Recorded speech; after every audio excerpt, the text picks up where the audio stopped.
You're listening to episode 6 of Present Moment.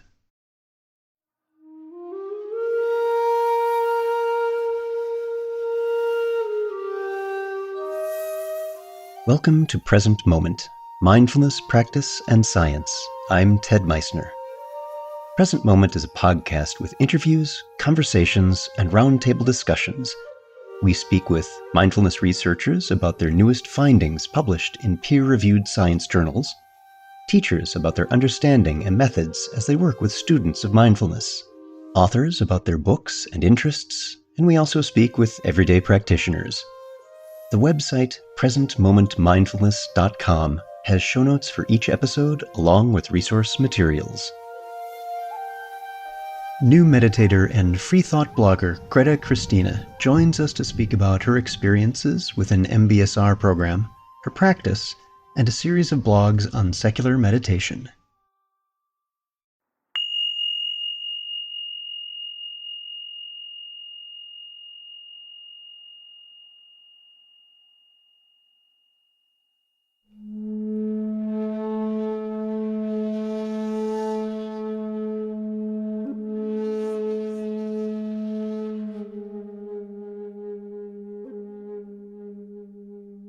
Today we have part 1 of a 2-part episode in an informal conversation with Greta Christina. In this, part 1, we ask our guest to share her experiences. In part 2, the tables turn, and Greta will ask some questions of her own. This is less of an interview and more of a dialogue. I also wanted to take a moment to thank Greta for her candid discussion and blogging about her practice, sharing how mindfulness can have value to people regardless of their ideological views. This is a key feature of the secular approach, that it applies to everyone, not just those willing to accept a particular tradition that might not resonate with them. This was one of the most enjoyable, long conversations I've had, both on an intellectual and a personal level. So, Greta, thank you so much for spending time with us. Greta Christina has been writing professionally since 1989 on topics including atheism, sexuality and sex positivity, LGBT issues, politics, culture, and whatever crosses her mind. She has been a public speaker for many years and is on the speakers bureaus of the Secular Student Alliance. Her writing has appeared in multiple magazines and newspapers, including Ms., Penthouse, Chicago Sun-Times, On Our Backs, and Skeptical Inquirer, and numerous anthologies. She lives in San Francisco with her wife, Ingrid. Our guest today is writer, speaker, and activist Greta Christina. Greta, welcome to Present Moment. Thank you so much for having me. So glad that you're here with us. You've been speaking about a recent mindfulness-based stress reduction program you participated in, and you've been blogging about that on your freethoughtblogs.com/Greta blog. And for folks who are listening, I'll be linking to all of those blog posts. I wanted to ask how you found out about MBSR and what made you decide to try it. Well, I first found out about MBSR specifically through a Skeptics in the Cafe event, I think it was, or Science in the Cafe event at a cafe that I go to here in San Francisco. You know, it was not specifically about mindfulness. The discussion was about neurology and neuropsychology generally, and sort of the science of consciousness. But this was one of the things that they focused on at some length, and the science behind meditation, and the neuroscience behind meditation. And this was just really fascinating to me because I have friends who meditate and who clearly get something very valuable out of it, but they all do it through some sort of spiritual context. You know, even though they're not religious themselves, they're atheists themselves, but the teaching and the support that they have available is through these spiritual contexts. And I'm not comfortable with that. I'm pretty antithetical to that. That's really not going to work for me. And so when I found out about this science-based program, I was really interested. And then I just kind of let the ball drop. I didn't pursue it. And then I was at Kaiser here in San Francisco, just doing something else. And there was a flyer on the table saying, we have these mindfulness-based classes. And I was like, oh, that's right. I remember I wanted to do that. And so it really was just kind of getting that jogged. And having it done through my healthcare provider gave me some reassurance that this really was going to be medically based, that this wasn't going to be supernatural, spiritual, woo-based practice. Yeah, and that's a very key point for many people who come to this outside of either they are within a religious tradition that's not one that typically supports that. And so they don't want to be in conflict with their beliefs. Or like you and I, for example, we're not particularly religious. And so finding something that is really grounded in this human experience and that has good science behind it, that's really what we're looking for. That's our context. Well, and it's especially important to me, and it's important to me for a lot of reasons, but one of the reasons why it's really important to me is when you're doing something like that through a spiritual or supernatural context, first of all, it's hit or miss, because, you're not actually doing careful, evidence-based, double-blind, placebo-controlled, replicated, peer-reviewed, et cetera, research. It's just trial and error. And also, there's often an attachment to religious dogma. And if the evidence contradicts the religious dogma, what happens? Well, of course, if it's a science-based program, if there's new evidence that says, this particular practice doesn't work, this other particular practice works better, if you're doing it in this context works better, this other context doesn't work as well. There's certain people with certain, mental health conditions who shouldn't be pursuing this practice, et cetera, then that's fine. You're not attached to a religious or spiritual dogma. So therefore you can just, follow whatever practice the evidence shows works. And that's something that's really important to me. So that's, again, one of the reasons why it was very important to have this be in a medical and evidence-based context. Yeah, I think that should be for everyone, is that whatever an intervention is being used for whatever the issue, whether it's jogging for cardiovascular health or whatever, it should be something that is based on here's what works best for this particular situation. And we're seeing an increase in the number of not only studies around these kinds of mindfulness interventions and how we clearly identify that it is actually the mindfulness practice itself and not something else going on. We're able to see, in particular with brain scans, with the fMRIs and the other studies that we do, we're able to see corollaries between different areas of the brain that are activated under different circumstances that may lend credence and open up avenues for treatment modalities for other issues that haven't yet been targeted with an MBSR treatment. Well, that's actually a good point, is that if you're doing, evidence-based research, it's not just that you can look at, what works and what doesn't for the conditions that you're already looking at. As you say, it's like if you can actually see what's happening in the brain while this is going on, then, as you say, it's like that hadn't occurred to me, but it can open up other avenues for research. So you've been blogging about your experience, and again, for the listeners, I'll be linking to those posts on the episode page for this episode. What were some of the surprising things that you learned and that you experienced?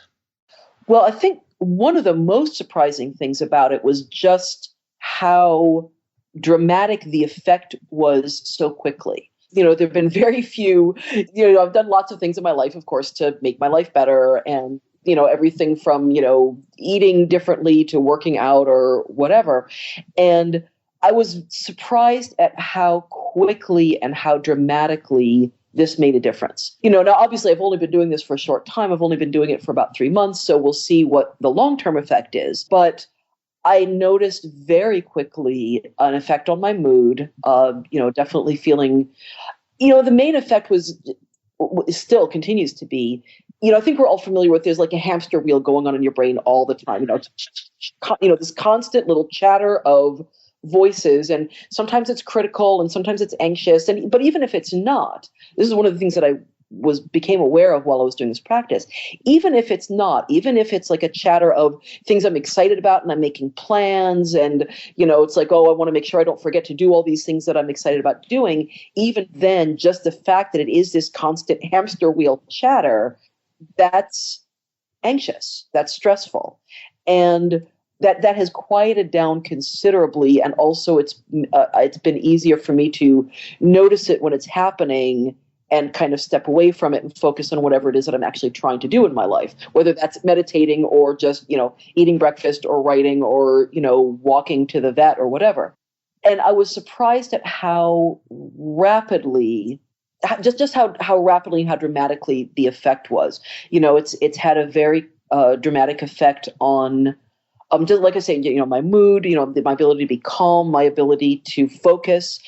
My work productivity has gone up by like 50%, which really surprised me. And that was one of the things that I was very concerned about was time. It's like a lot of people, I'm overscheduled, I'm overbooked. I have way more things to do than I have time to do it in. And I was like, how am I going to find time to do this every single day? But what I've been finding is that when I do set aside the time to do this every single day, I get more work done because I'm better able to really focus, and I'm less likely to get distracted.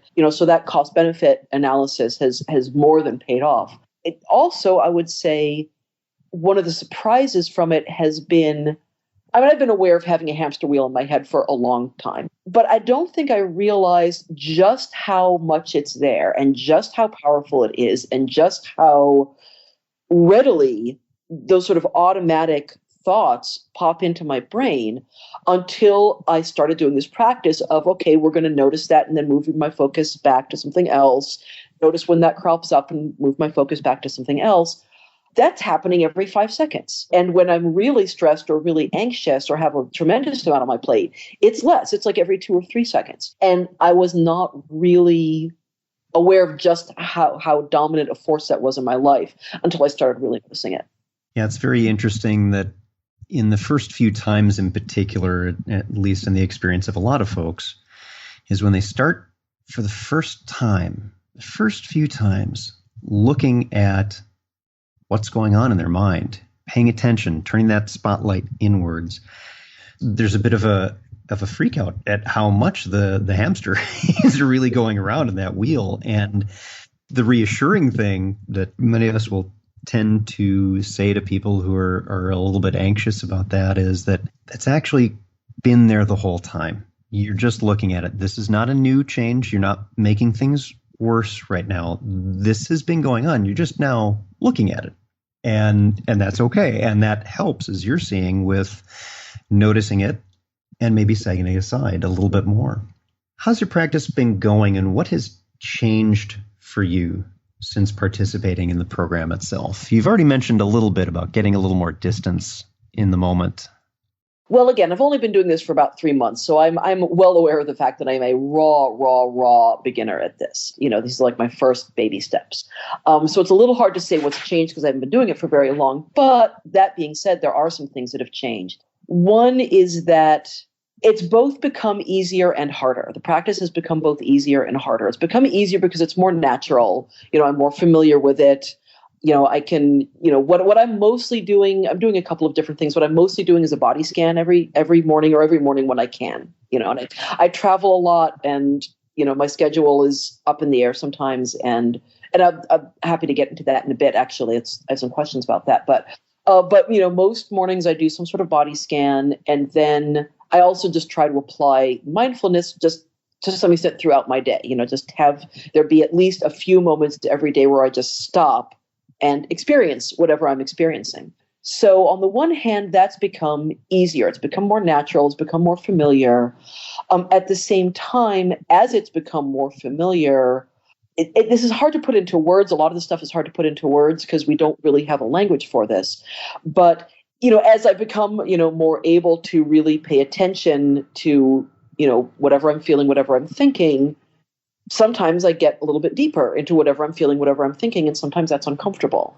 And, it's uncomfortable to just stay present with, one of the things that's been interesting for me is, in the practice, when thoughts or feelings come up that are not what you're focusing on at the moment, you notice them without judgment, you let go of them, and then gently return your focus to whatever you're focusing on.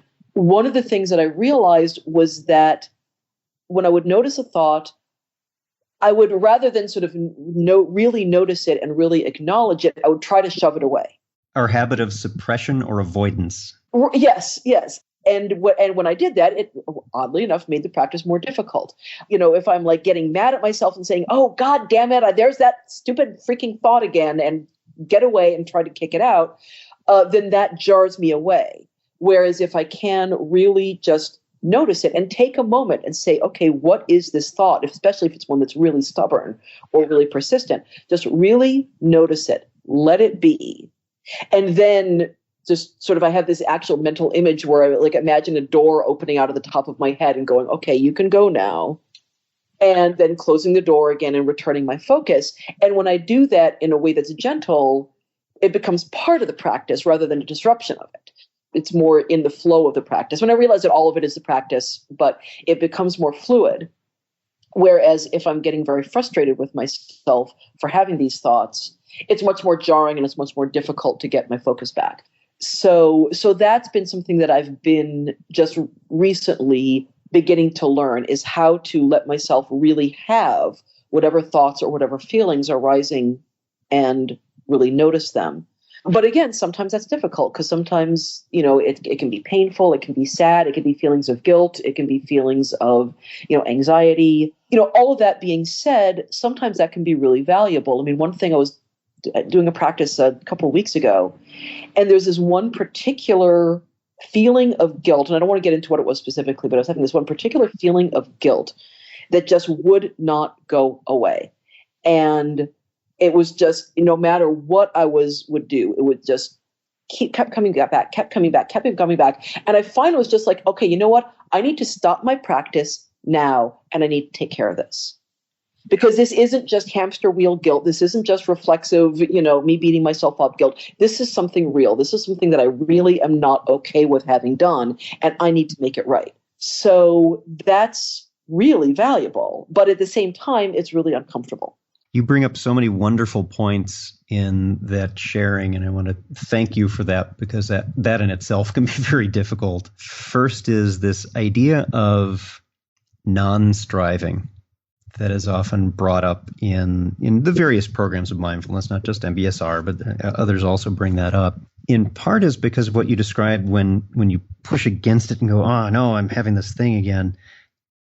That can actually help solidify it, because you're giving it a form. You're giving it is something to push against. And that what you're running into, that it's a bit easier sometimes to really explore that and then observing it go away and using imagery of the hole through which it can escape is fine. Whatever it is that takes it, that's okay. And inviting it to be here and experience it and allowing it to be without that striving can be very helpful. And also the questioning, one exercise that we often do as part of the practice, and it's okay to try a few different things during meditation. You don't have to stick with just one, is the what is this?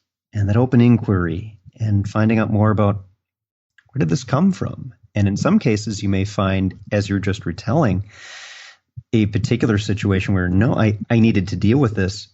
That's all right. Deal with that. That is the appropriate thing for you to do. And it's not always the pleasant things that come up. Sometimes it is the more difficult.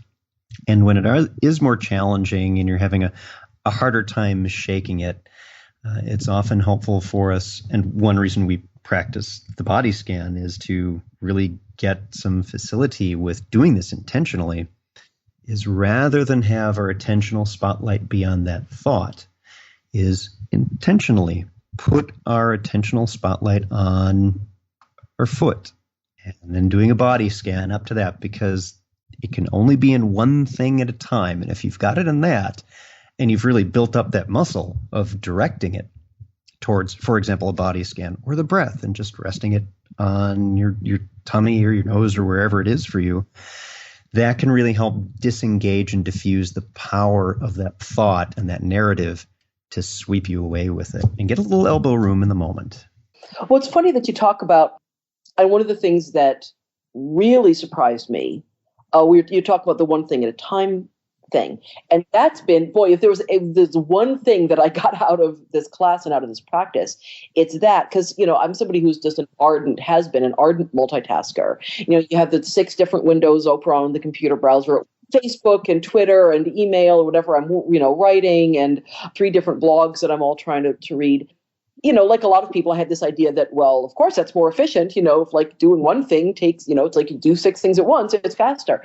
And it's been dramatic for me how much not doing that, how much just, no, I'm going to close, if I'm writing, I'm going to close Facebook, I'm going to close Twitter, I'm going to close my email, and I'm just going to write. And occasionally I will need to look something up or whatever. It's like if I'm writing something, I need to consult something that somebody emailed me. Of course, I need to open that up. But then I close it again. And it's been dramatic how much, when you just do one thing at a time, I do it faster, and I do it better, and I do it with more joy. I do it with more, that sense of, people talk about this a lot with creative work. There's this place you sometimes go when you're doing creative work, or, creative work can just be a hobby. But when you're doing some sort of creative work, you sometimes go to this place where the hamster wheel shuts up, and where you're not constantly detached from yourself and commenting on yourself, where you're really just doing what you're doing. And when I'm multitasking, that's much harder to maintain. And when I'm just doing the one thing at a time, that's much easier to maintain. And you were talking about striving. That's what made me think of it. You were talking about striving. And when I was taking this class, the teacher also talked a lot about striving as this bad thing. And I had a hard time with that because I'm a very ambitious person. My work is really important to me. I've worked very hard to get to this place where I can be I'm a freelance writer for a living. 98% of people who are writers do not get to be a freelance writer for a living full time. And the reason I'm there is, a lot of it was luck. A lot of it was help. But a lot of it was really hard work and being very forward focused and being very ambitious. And I was very much afraid when I started this practice that I was going to let go of that I was going to lose that ambition, that I was going to lose that drive. And what I've found, at least for the moment instead, has been rather the opposite, has been that I've been able to work in a much more focused way. And, I've been able to sort of figure out what is the most important thing that I have to do right now and do it. And that's still, I still have that drive. I don't think it's ever going to go away. I don't think I'm ever going to not be a very forward-looking, future-oriented person. But I can do that in a way that's, calm and centered rather than a way that's fragmented in 100 places at once. Yeah, one of the things that this brings up is this idea of non-striving does not mean we give up our energy. It doesn't mean we give up our passion. What it means is we don't struggle against things we can't change, that we don't have a fight with reality. And that, in fact, by being more accepting of reality, and that doesn't mean we don't work to change it. Of course we do. That's what people do. We're good at that. That's how we survived and evolved to change our environment. That's one of our skills. It's that we're able to do so more creatively in the moment because we're more present, and we're able to more creatively engage in this because we haven't put walls up against what our decisions have to be based on our striving, and are building walls and reifying problems by pushing against them as hard as we do. We're just compacting them and making them more solid when we do that. You also mentioned the idea of how you've been so much more productive and creative if you focus on one thing at a time. And what we often see is when we drop that shifting between many things at once, because we're not doing lots of things at once. Multitasking, computers do that. Human brains don't do that. We shift from one thing to the next very rapidly, and we don't really realize that's what we're doing until we start taking a look at it.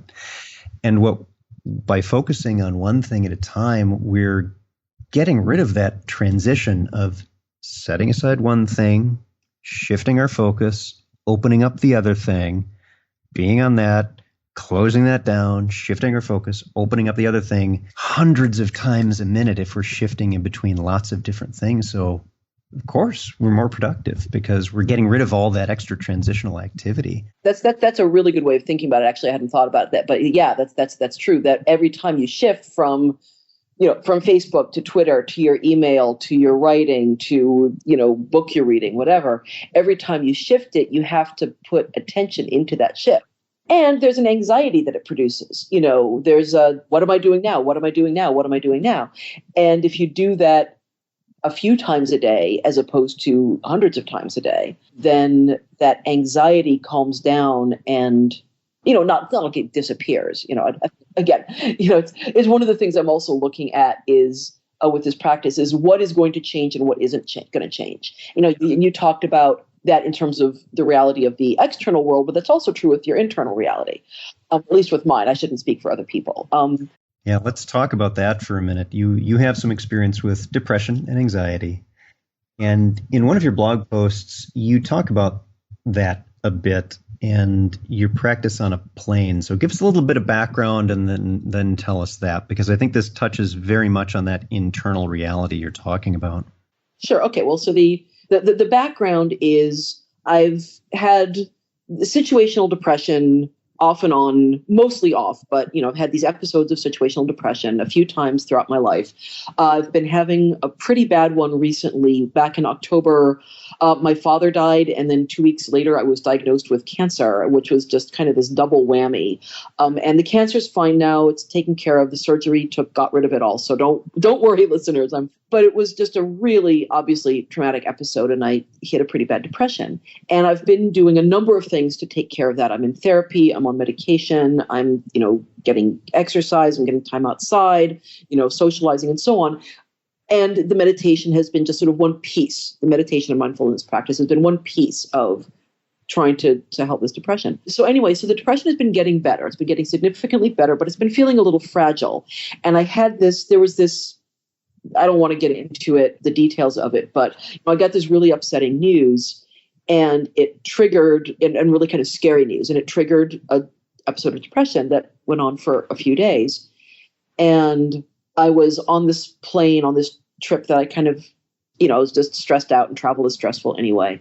And I was like, you know what, I'm going to meditate, and I'm going to do a body scan just here on the plane, and I'm going to see if that makes me feel better. And I was somewhat anxious about it because this is the thing we talked about before, is being present with your feelings. Well, if what you're feeling is clinical depression, that could be really hard. If what you're feeling is this feeling of despair, this feeling of nothing's going to get better, that's a very hard thing to just sit with. And I think that there's some times when maybe that's not what you should sit with. Where you really do need to do is just set it aside and try to. Absolutely. And of course, knowing when to do that and when not to that's another conversation that I would actually like to have. But anyway, back to the story. So I was like, I'm going to do a body scan, and I'm going to see if it makes me feel better. And it was a very difficult body scan to do. It was just one of these things where every 3 seconds, thoughts would come in, feelings would come in, anxieties would come in. It's like, it took me like 15 minutes to get from my heel to my toe.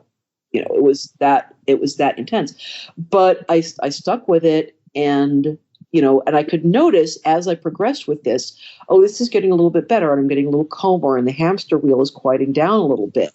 And by the time I was done, I felt better. It was dramatic. I mean, I've never had, that's not true. I was going to say I've never had anything really dramatically relieve a moment of depression like that. And that's not strictly speaking true. I've had like really vigorous exercise do that. But this is something that I had the power to do just anywhere. Yeah. Just sitting with your own intentionality, being able to do this.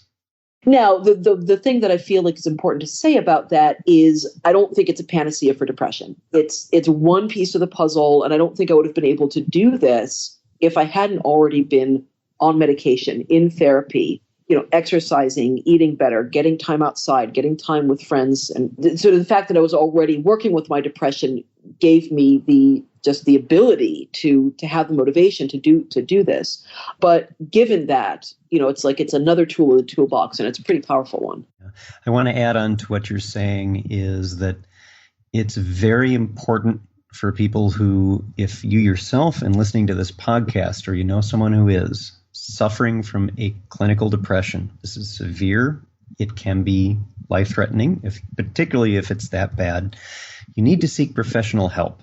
And as Greta is saying, mindfulness is a wonderful practice that one can do. It is part of a portfolio of options for you in helping with depression.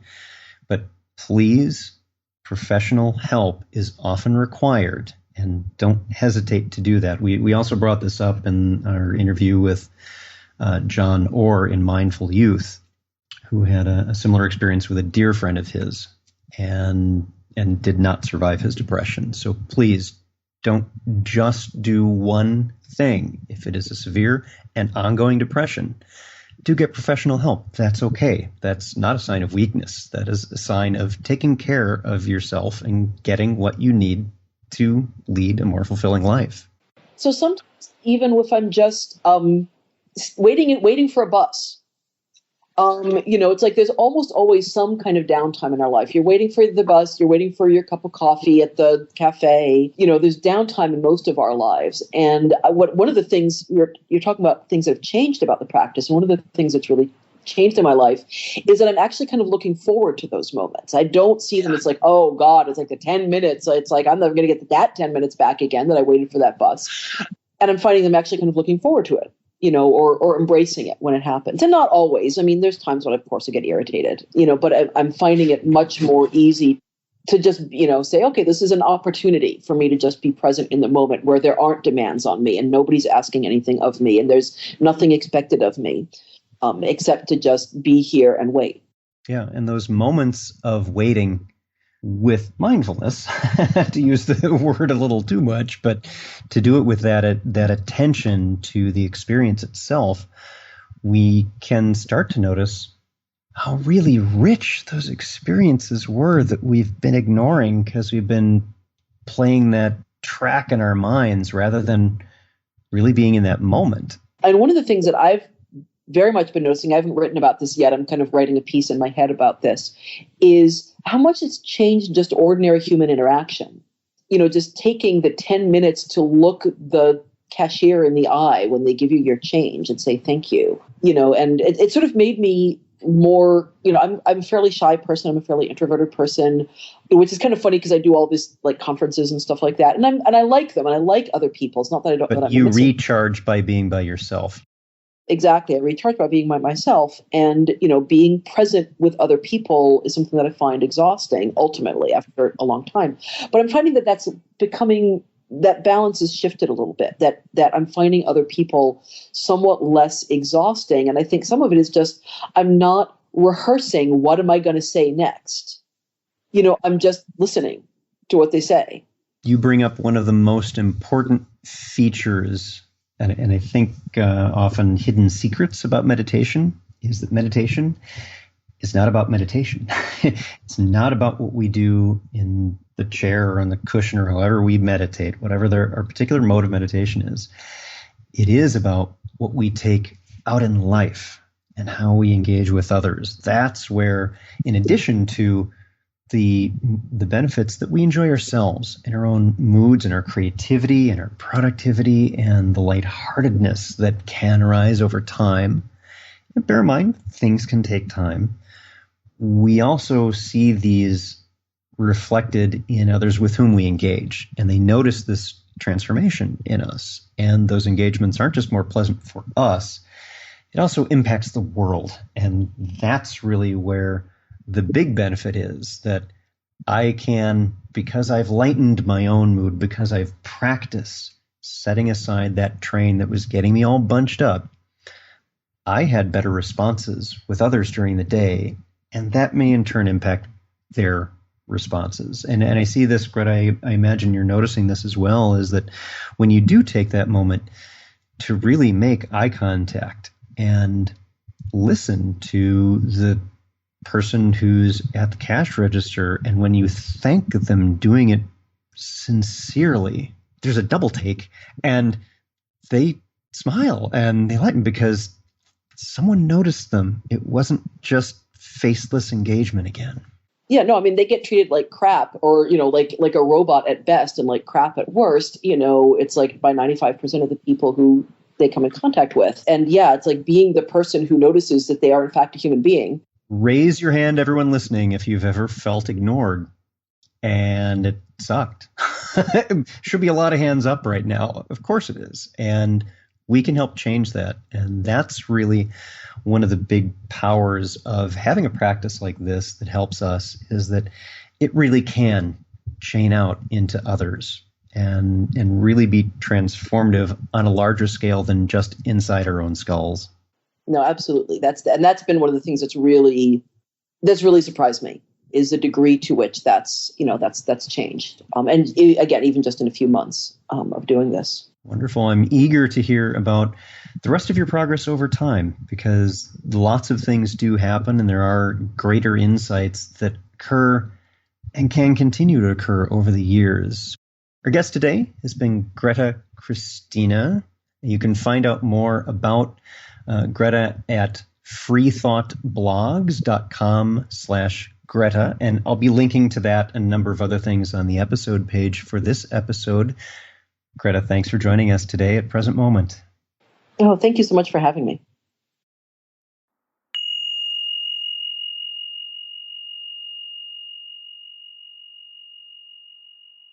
Today's quote is from Rick Hanson's book, Just One Thing.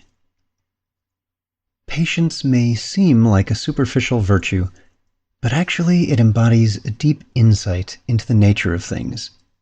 They're intertwining, messy, imperfectible, and usually not about you. Patience also contains a wonderful teaching about desire. Wish for something, sure, but be at peace when you can't have it. Patience knows you can't make the river flow any faster.